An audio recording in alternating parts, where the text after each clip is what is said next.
January doesn't have to be about fixing yourself. This month on Chasing Brighter, we're sharing Superwoman Diaries, honest reflections on the invisible pressure women carry. Our free January download, Permission Slips for the Superwoman Who's Tired, is a gentle reminder that you don't have to earn rest, explain your no, or do it all to be worthy.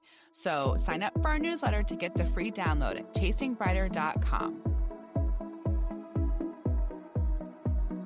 Welcome to the Chasing Brighter podcast, the podcast created as a guide to make midlife the best life. Are you ready to embrace the next chapter of your life with confidence and excitement? Your best life is just a listen away. Hey, Kelly, how are you doing today? I'm doing well. How are you? How is January going?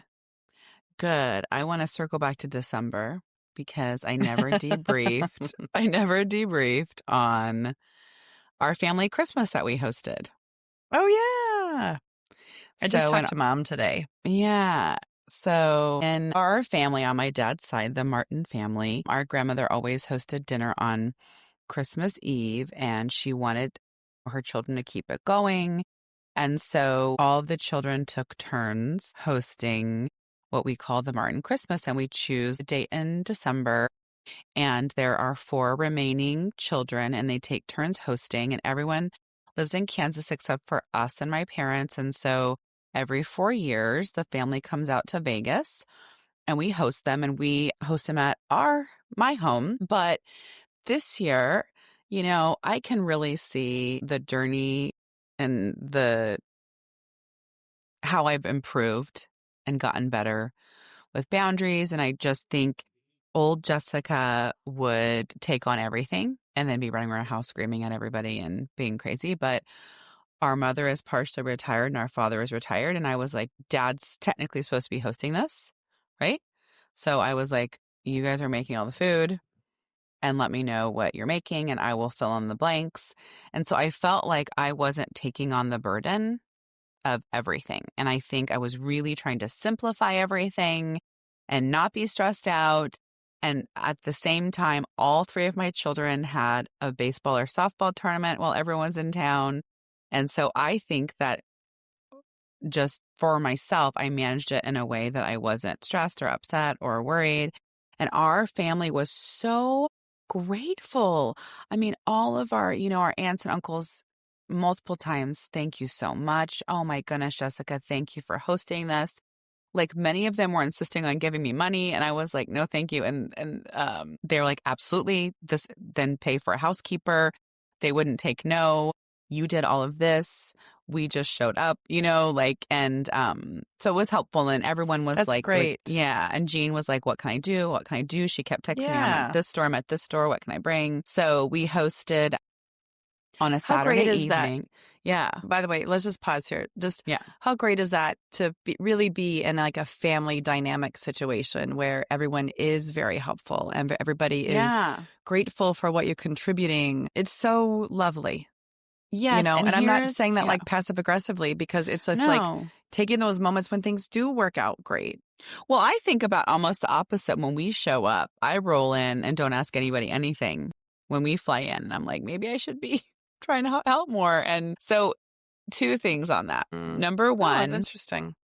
Something I realized. Okay. So I saw this reel on social media and I think I've talked about it before, but it was like when you see your family and they keep talking about your past and it's like a house you lived in and you're like, I don't live there anymore. And not only do I not live there anymore, I burned the house down. And so sometimes I feel like when I go visit family somewhere, whatever, extended family, and they keep talking to me about when I was little, right? Like, oh, you're so crazy or whatever it is. And it's like, well, I'm a completely different person now, right? And you think I'm here, but I'm over here. And it just made me realize with our family, really getting to know our aunts and uncles and recognizing that some of the ways that I defined them were from what we heard as children, like who we thought they were, but like not getting to know who they are now. Does that make sense? Yeah, it's the perspective that you have of them, you build. It goes back to anything else, I feel like, if that's what you mean, where it's sort of like it's based on what shaped your past, and what has shaped your view of them is how others have described Yes. So like, for instance, things. we have an uncle that came, and I remember I've only seen him happy and playful and wonderful to me. Okay. But I remember hearing that he got really upset with another one of our uncles, and I think it got physical or something, right? So in Jessica's little mind, from when she heard this when she was a child, was like, oh, he has a temper, right? In my Hmm. mind, right? He has a temper. Whatever it is, I never saw the temper, right? But you hear a family story or whatever. So, and I was talking to his wife, and we were talking about emotional regulation, and we were talking about our father, and we were talking about different things. And she said, my husband, he was like that, but he hardly ever gets angry anymore. Right. And so it's like allowing all of us in these journeys of like being able to change. Does that make sense? Yeah, I would love for that to be the case even with our own father. It does like a linkage to when I read um, the memoir from Viola Davis, where she talked even Mm-hmm. about her dad, who Yeah. is Mm-hmm. alcoholic and abusive and all these things. But as he got older, he really chilled out to the point that he Right. was a very lovely person, and the demons of the past were sort of like deeply buried. Yeah. And I think that people do change over time, Yeah. and not everybody does. And Yeah. maybe Not people take a everybody. little bit longer. Yes. And I also Yeah. think what I'm talking about is like my understanding of them was wrong in the first place.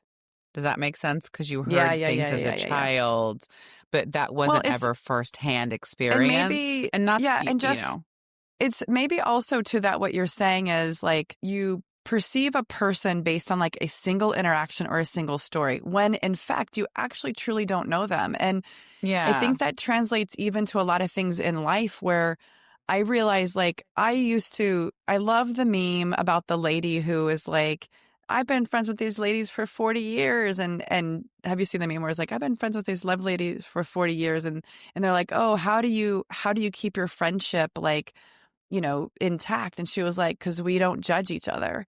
And then she was like, but we judge everybody else. We just don't judge each other. And like, yeah, it makes me laugh because yeah, it's very easy to judge other people. But I do find myself now thinking like, I don't know that person. Like I'm yeah, going to go off of right. making a judgment where I truly Because you don't. hear let Yeah. me get to know this person based on my interactions. And Yeah. I'm sorry, so Yes. and so has that impression. But you said also with our father melling out. You tell me, our dad did not get upset once during Thanksgiving, correct? Did he? In your presence. Oh yeah, he flew And off the handle about something when I was over at their house. Yeah. oh, okay. And my at a family gathering, he did In a not. large gathering of Okay. people, he was able to And keep it to a yes, minimum this was small three, group. and then during the holidays, it was like three in a row family gatherings. Also, after he sent me a message and said, "Thank you so much. This was a wonderful weekend, and thank you for hosting." It was his family, so So I can there's see some where he's growth. I mean, enjoying. some change, but also as a therapist, I help people like stop contact with their family because, like Davis, from what I'm understanding from you, a lot of his irritation, and I didn't read the book, but is that he was stressed. He had all of these kids and they had no money and he was screaming and beating them. And then it's like, oh, well, then when some of those stressors were taken off of the plate I for think him, so. Yeah, things I agree. changed. But I Yes. think, they call that, there's a great book called Adult Children of Emotionally Immature Parents by Lindsay Gibson. And she has a thing in there called the healing fantasy. And so it talks about when we're not basing our relationship off of reality, but like we have this healing fantasy that our parents change and mellow out, or this changes or this changes. And I would say, in my experience as a therapist, that's very rare, you know? But Yeah. anyway, really, really wonderful. But I just thought that was so cool to have more just like our grandmother, my mother's mother, got to know her as an adult. I love that I got to have all these great conversations with our family. And it was a wonderful time. And just how kids are too. Like we hosted my cousin Charlie and his wife Sherry and their four kids.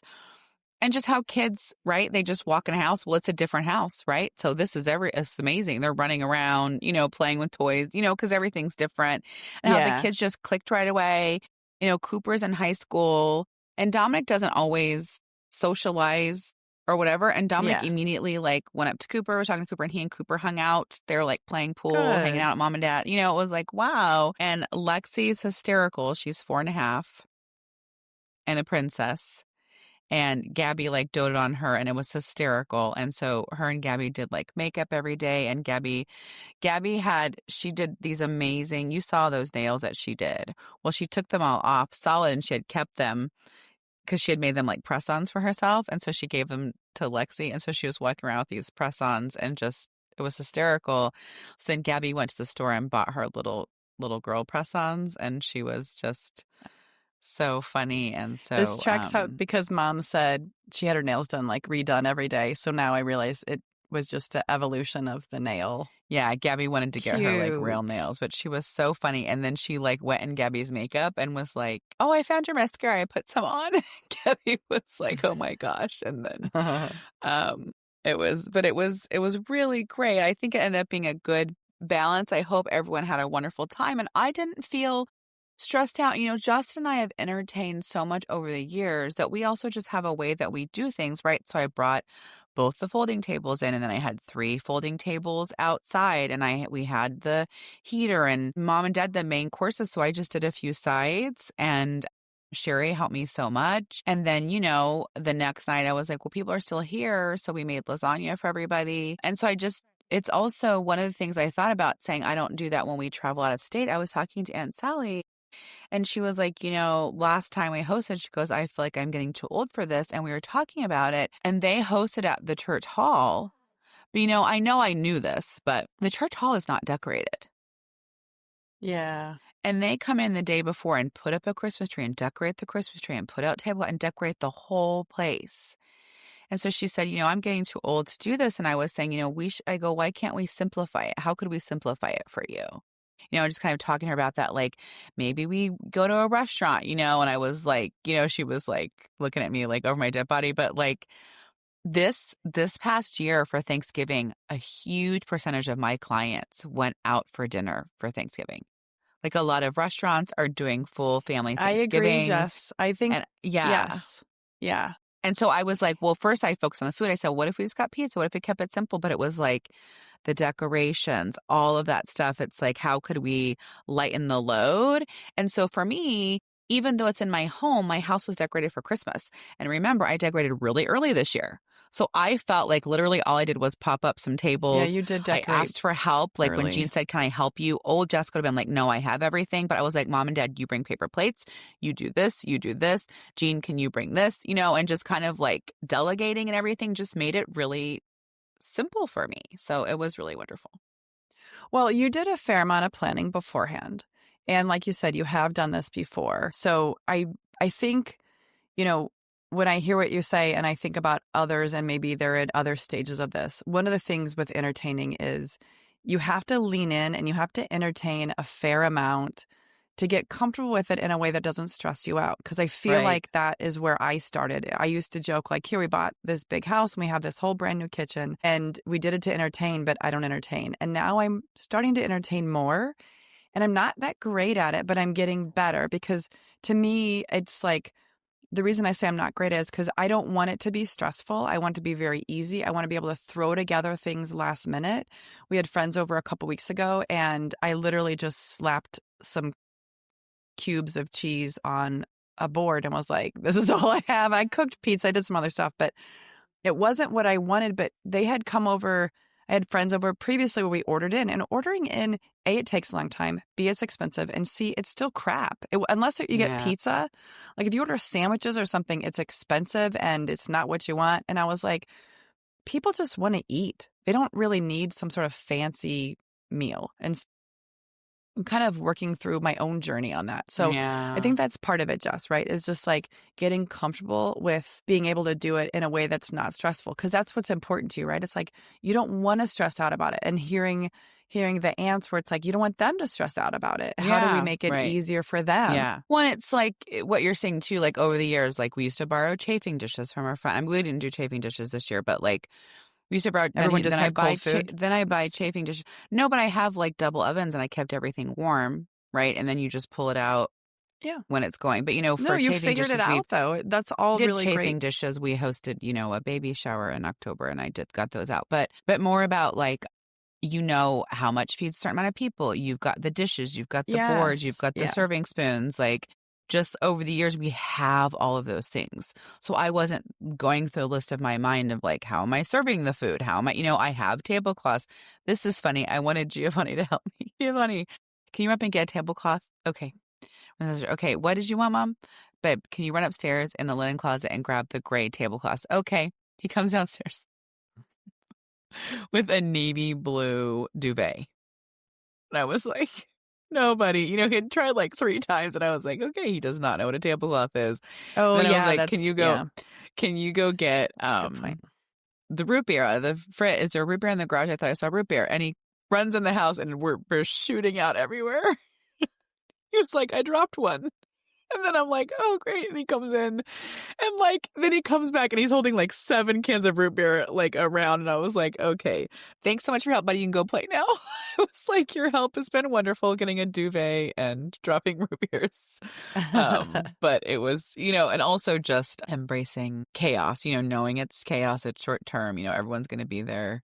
It is what it is. The house will get back in order at some point. I don't need it to be perfect.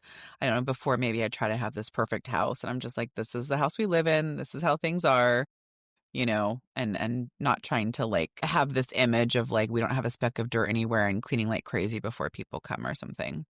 And I love that too, because it sounds like that it's just more important the time you're spending with people and the connection and spending.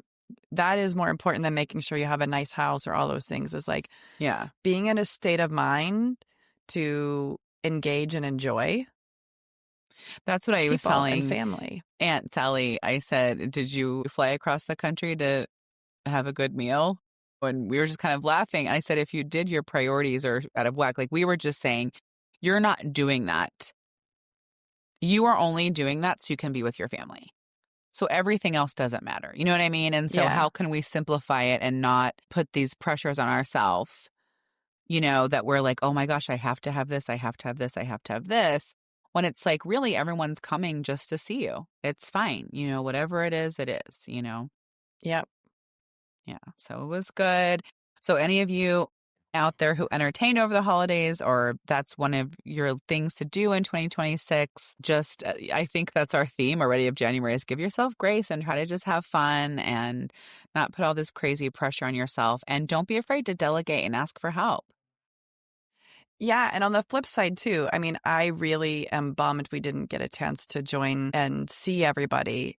But I think that's the other part where it's like, I couldn't make it. We couldn't make it. It was a lot of different travel. And so I think on the flip side too with family is it's like, you got to be okay that you can't be everywhere all the time, and you're going to miss things, and you're going to miss important family gatherings. Certain things happen. And so, also give yourself grace to do that. So you're not making yourself crazy. I can't imagine for us to like turn around and hop on a plane and try to just jam it all in.